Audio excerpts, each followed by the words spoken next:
Hello, beautiful people, friends, fans, family. I'd like to say thank you so much for arriving here now to watch this video. And well, I just wanted to take this time to make a video to talk, well, a little bit about me. I was thinking how especially when I was younger, when I was a teenager, I used to love so much watching interviews of my favorite artists. And it always made me feel so much like I love the music even more if I loved the person who was speaking, if I felt they were cool and had a good vibe. It just made me love them more. And yeah, kind of the opposite. If they weren't so cool, then I kind of usually stopped listening to the music. Now I'm so lucky that many of my favorite artists in this moment are my friends, so that's even more amazing. Um, and I hope maybe we can be friends someday if you're here watching this video. So yeah, I'm here in beautiful Bali right now, in Ubud, Bali. And well, I guess we can start from the beginning. My name, J.Pool, you know me as J.Pool, and my real name is Joseph Paul, named after my grandfathers. Oh, hello, dog. And well, I was born in Canada. I grew up in Canada. I had, as you could say, maybe not pretty normal life growing up. Like, went to school, high school. I was more as an athlete when I was a kid, actually. I did sports competitively, swimming. But I always loved music from when I was really young. My parents loved music. They'd play it all the time in the house, in the car, everything, rock, disco, world music. My dad, loving Pink Floyd, and my mom loving like Cher and disco. So I knew the words to a lot of songs. And singing in the car. And I started playing guitar from when I was really young. I wanted to play like Jimi Hendrix and AC/DC. So I got my first guitar when I was 11. My mom got me for my birthday an electric guitar. And I loved it, but it was kind of always more of a hobby for me. I was very focused on the sports and on school, and I never really saw myself doing music professionally. It was kind of like something outside of me that was possible, something so cool. I didn't really believe that it was like really even an option for me. So, well, I would just kind of stayed focused on school and music always there at home for myself. I was always very, very shy. I didn't like to play the guitar in front of anybody. I didn't hardly play it for my friends or even my family. It was like my own like sacred practice in my room, a little bit with my family if we were camping and stuff, but I was super shy to sing. And yeah, well, the story goes on that I went to university to study engineering when I was 18 in Canada, and I got very depressed. In my first year, I really felt like I was starting to go into the mind control, I don't know. So I was very uncomfortable for me in university. I didn't like the teaching. I didn't like the environment. I didn't really like anything. I just felt very unaligned, not resonant, couldn't see my life going in that path. So from there, I decided, well, my second year of university, I took more chill. I did half-time, part-time, and that summer in between my first and second year is when I found music production. In my first year, I had started like DJing a little bit in my university dorm for my friends with virtual DJ on my computer. That was my first DJ experience. Because I loved music so much, and I was really coming into electronic music at that point, into surprisingly way more heavy. I loved dubstep and hard like EDM, house, techno. I grew up in Windsor, Ontario, which is on the border with Detroit, so pretty connected to the Detroit music scene of techno and hip hop, and that was a lot of my influence younger as a teenager. So I then that summer I was with some friends actually listening to dubstep in my house, and I just turned and looked at my friend one time and I said, "Man, what is this? What is this? What are we listening to?" And he's like, "Dubstep, obviously." And I said, "Yeah, but what is it? You know, like I listen to a band and I know it's a guitar and a bass and a guy singing, but this I have no idea. I don't know how it's made, but I love it and I want to listen to it all the time." So he said, "Oh, you know, my cousin does it," and he gave me this program, and he was showing me, "I can give you the program if you want." And I said, "Yes, please. I want to check it out." And that was Reason at the time. So Reason was my first program that I was given when I was still 18. Then going into my second year university, my birthday is in October 15th. I'm a Libra, if that means anything to you. And was about 2 months with Reason. I found a guy who I really liked making YouTube videos right away and just went every day watching YouTube videos, YouTube tutorials. I felt like it was such a beautiful combination of everything that I like, which is my brain is really good with, you know, like math and science and technical and computers and programs. That's why I was with engineering, but I also have a very like sensitive emotional side, and that's what was feeling not fulfilled in my engineering program. And music production really brought together the two worlds in a beautiful way. So, hey dear, you got a little doggy here. You can only see their ears. So after about 2 months, my teacher switched to Ableton Live, and that was the beginning of everything. I found Ableton Live. I loved it from the beginning. I felt so empowered to be creating, and even though everything from the beginning, I was like, oh my God, I suck. I just was having so much fun learning that it wasn't even a challenge for me to push through it. Now it's been 11 and a half years since then, which is crazy to think. Ableton Live changed my life. You know, I found that program, and that second year in university, I didn't do any of my homework. I just spent all my time learning to produce, working on music, watching YouTube videos, and then I decided to leave university and do a audio and recording engineering program, a one-year program to learn about that, which was like kind of it was a beautiful experience, and I learned a lot. I'm really grateful for the school, but it was also kind of a way for me to like convince myself and my parents that I could like leave university and go do music, because it was like still a school and a program that you can get jobs after and all this. So I did that, and it was amazing, and it was a beautiful school that I learned about everything about audio, and I actually thought that I was gonna do sound design for like movies and video games afterwards, because I really liked playing with sounds and synths and that back when I was making dubstep. But when I finished school, I just really, every time I started to try to work on something of sound design, I got like half an hour into it, and then I switched to Ableton and started working on music. So I kind of realized very quickly, like, this is not gonna work. I think I just need to do the music thing, and we'll figure it out. So then I was 20. It was 10 years ago. Now I'm 30 years old. I was born in 1993. And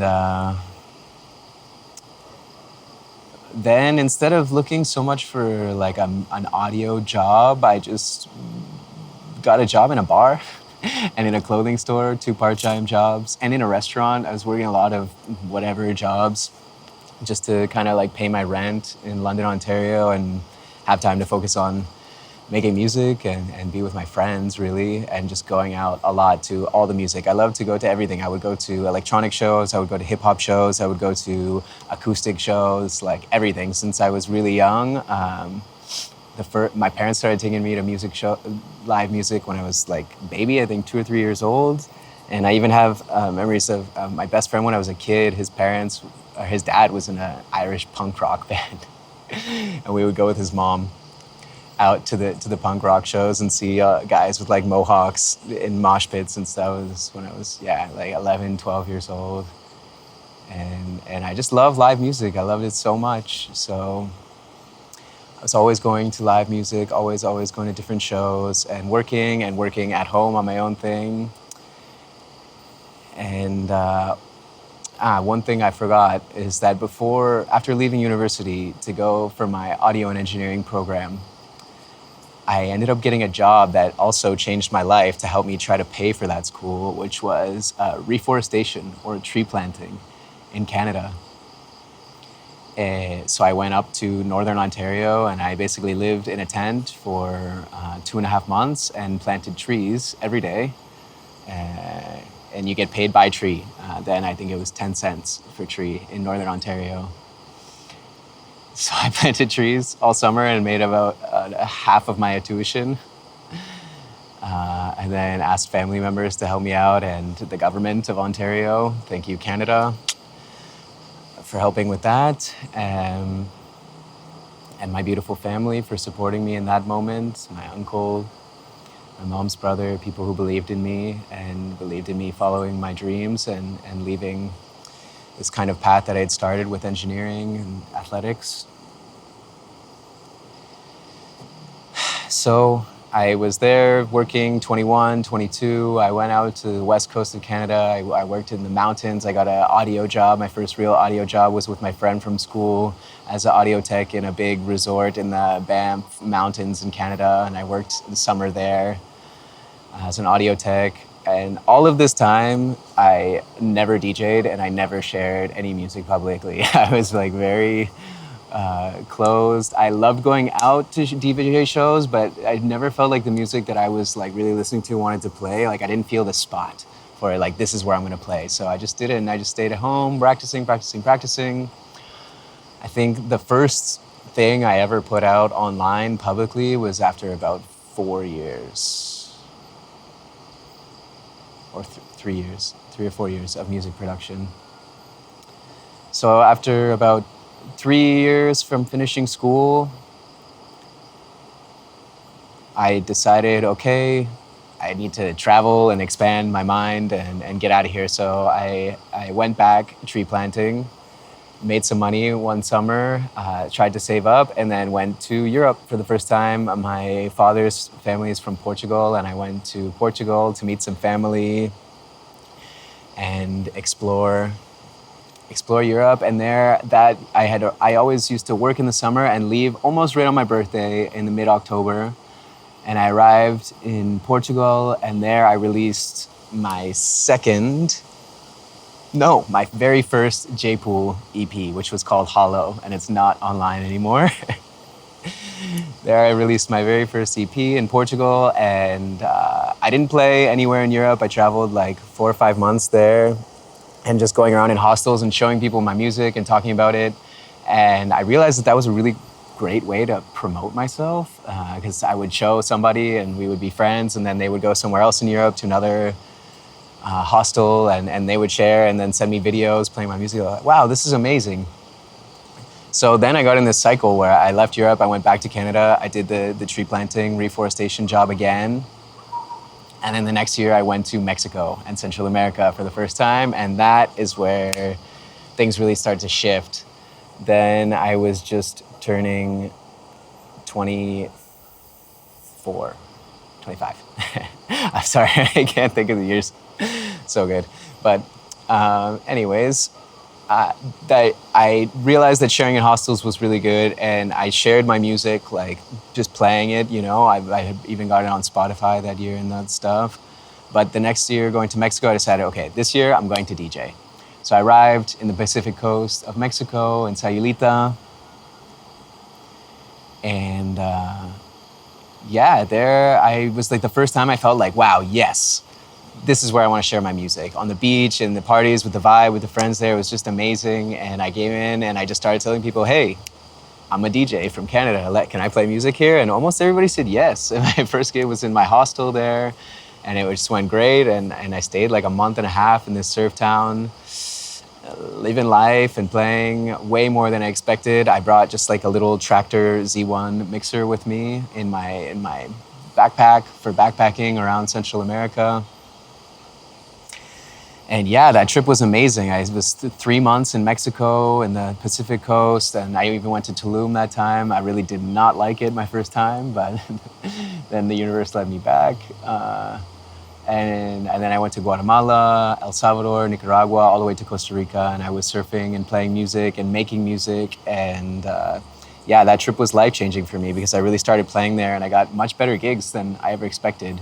Like I played that year, I went to Lake Atitlan in Guatemala for the first time, which was really life-changing for me because that's where I encountered ecstatic dance and a cacao ceremony and conscious community for the first time. And I played in the amazing Eagle's Nest. I showed up there, somebody was like, hey, there's an ecstatic dance tonight with Cacao in the Eagle's Nest. You should come. And I was like, whoa, I don't know what any of that is, but it sounds cool, let's go. So I went, and yeah, I was just like, this is everything. This vibe is amazing. I love it. So I said, who's in charge? I want to play. And I figured it out. And then I met who is now one of my amazing best friends, Stefan Kirchhoff, the head of Numa Medicine Music. And he invited me to come play in the Eagle's Nest with him. That was, wow, super shifting moment there. I fell in love with ecstatic dance and the tribe and all of this energy that now I really is a core resonant part of my life.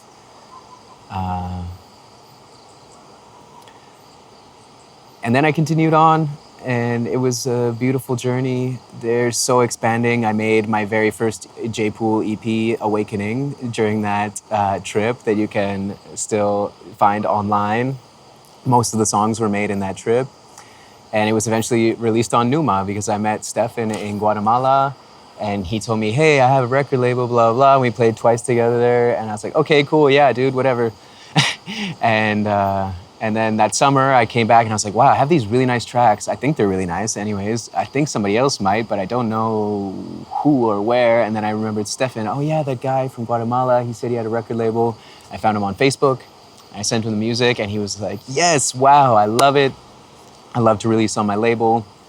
And then I released my first single, Selva, which I ended up tattooing the artwork on my arm. And then we released my EP, Awakening. And that summer again, I worked in the forest. Working in the forest was a beautiful time for me. It was like so focused and just manifestation, thinking about what I wanted for the year to come and what travels I was going to manifest. And the next year, I decided to go to Asia for the first time. I ended up going to Sri Lanka there for a month. Beautiful country and journey. I played, I made an ecstatic dance there. And then I went to India. And when I was in India, my EP with Numa came out, Awakening. And Stefan was actually here in Bali in the house that I am right now. And he said, hey, bro, I just showed your EP to Ryo, whose house I'm in now. And he said, Ryo makes the Bali Spirit Fest, and he loves the music, and he would love you to come here and work in his studio and play in the Bali Spirit Fest. And honestly, I didn't want to go to Bali. I thought it was a little bit touristic, and I kind of was like wanting to go somewhere more like Philippines or somewhere else in Indonesia, more far away from the tourism. But the invitation was amazing, so I said yes, and I came to Bali after India. And then Bali again, India, life-changing experience there. That year is when I stopped drinking alcohol. I realized that it wasn't serving me in a Christmas party. It started becoming very sensitive, seeing people's energies under the influence of drugs and alcohol, and my own energy shifting. And at that Christmas, I said, okay, I think I'm done here. And pretty much since then, with a few moments of relapse, I have been not drinking or taking drugs at all, besides beautiful plant medicines. If you're into that and you know what I'm talking about. And yeah, so I came to Bali, I met some friends, we started making music production retreats. I started playing more ecstatic dance here. And then I was going to go back to work in Canada that summer, and my friend said, dude, you don't need to go. You can just work off music. But I was not confident enough yet in myself at that time. So I said, no, I'm just going to go work for a month and a half in Canada. So I went back, worked a month and a half in the forest.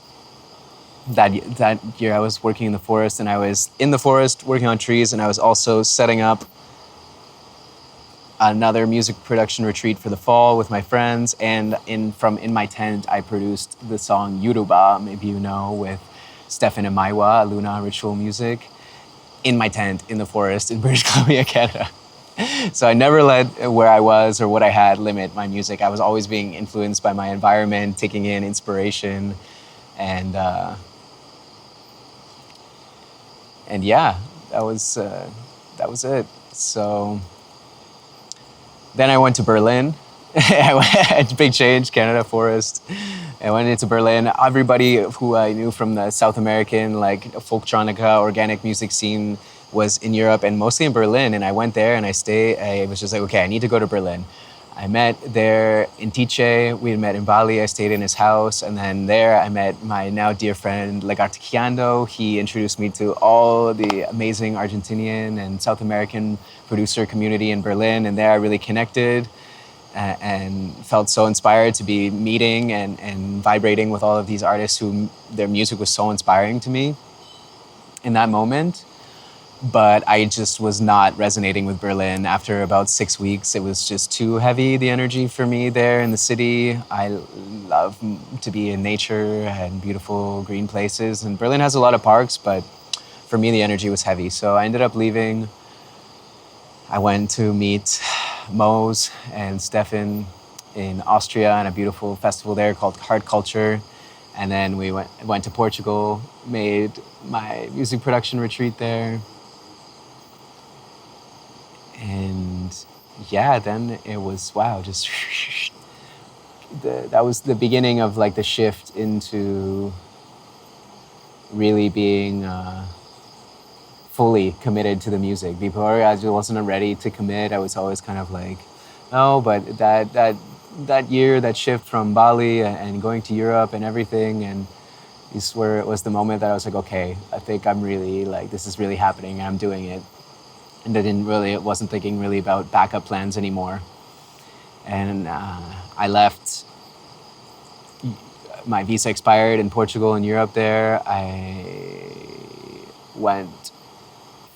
had my first ayahuasca experience on my very last day in Portugal. It was, wow, very expansive, you can say. And then I went the day after to Morocco, and I arrived in Casablanca, and that was very trippy. Very weird experience, but I was always learning and on my own, and I loved to travel on my own at that time and just go somewhere where I don't know the people and I don't know the language and I don't really know anything, but I'm gonna learn it, so let's go. And that was like always kind of the way I felt. It made me feel excited, not afraid.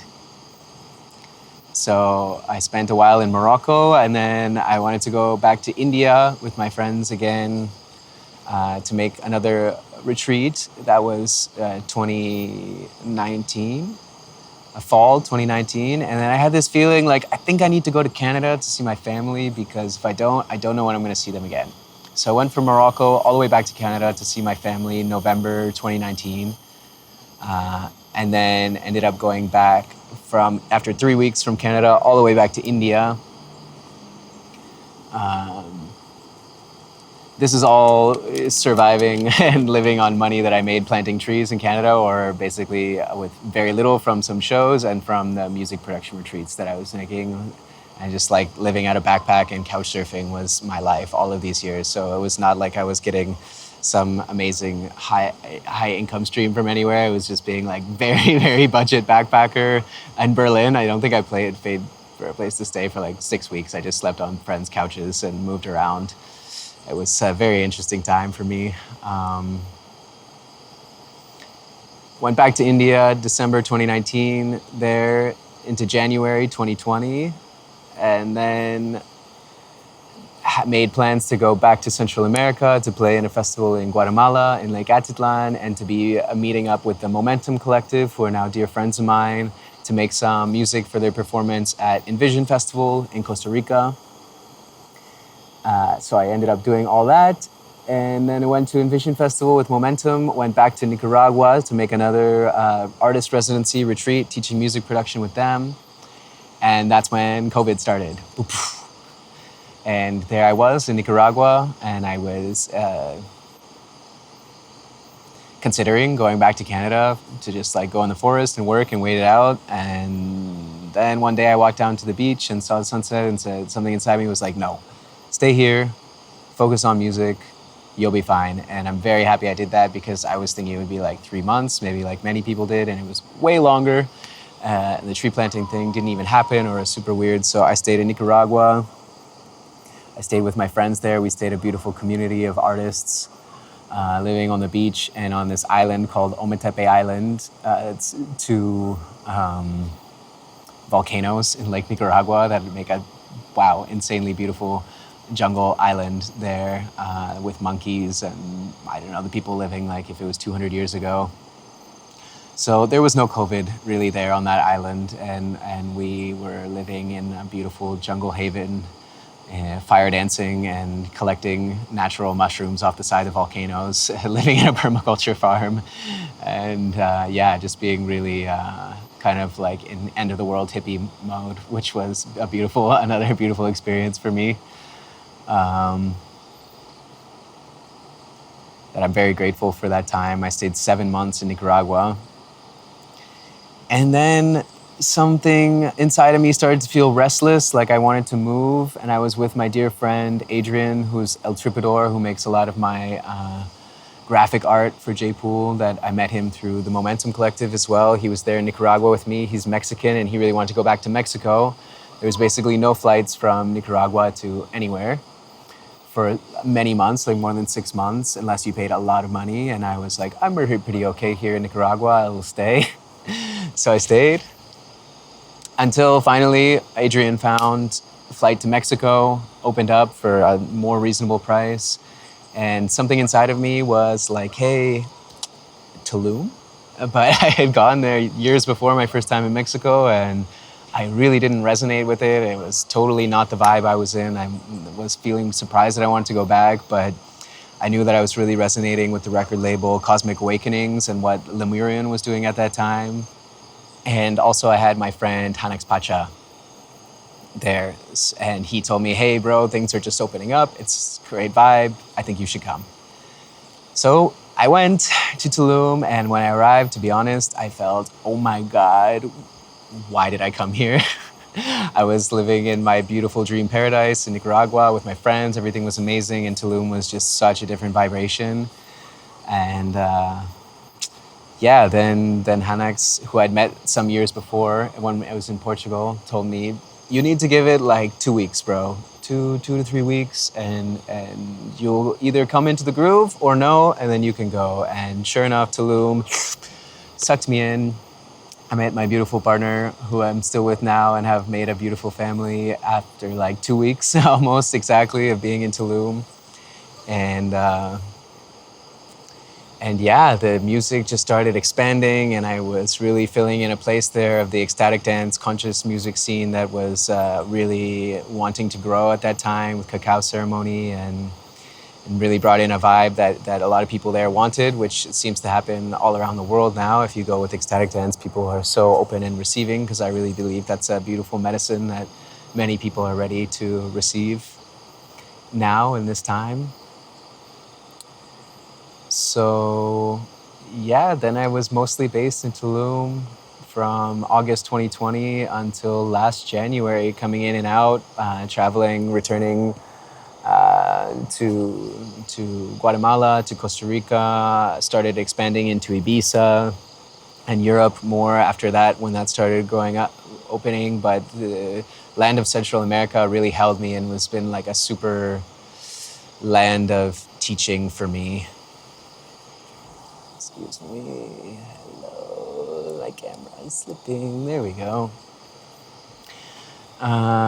So I stayed a lot there in Mexico until last October 2022. My beautiful first son, Tao Inti, was born in Tulum in our home, natural home birth. I love him so much. It's been, wow, crazy, beautiful, healing, learning, evolving, exploding process to become a father, but it's so beautiful, and I'm so grateful for his presence in my life, and he's really just been pushing me to become the best human that I can. And since then, we were in Tulum 5 months, and then we left, and we've been living as a nomad family since he was about 5 months. Now we're in Bali. We were in 11 countries before he turned 1.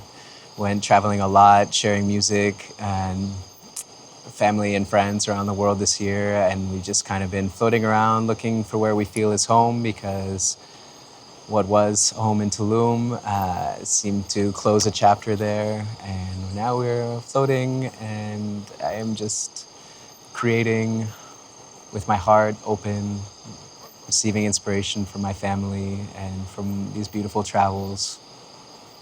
And from all of you who are supporting me in this journey, I'm just, wow, so eternally grateful, because I'm still able to live this life with my family, making art and supporting my family just from art. And that's like, wow, such a beautiful dream and amazing opportunity and just life. And wow, thank you, thank you, thank you, thank you. So if you made it to the end of this video, thank you so much.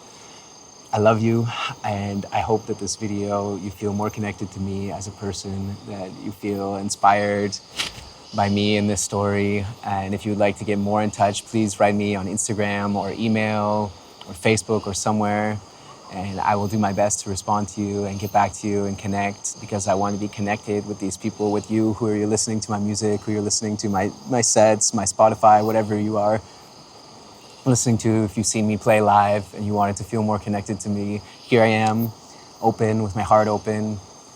I'm happy to share with all of you and share my experience, so that we can grow from each other, grow together, learn from each other, and continue building beautiful lives and growing consciousness with art and love all around the world.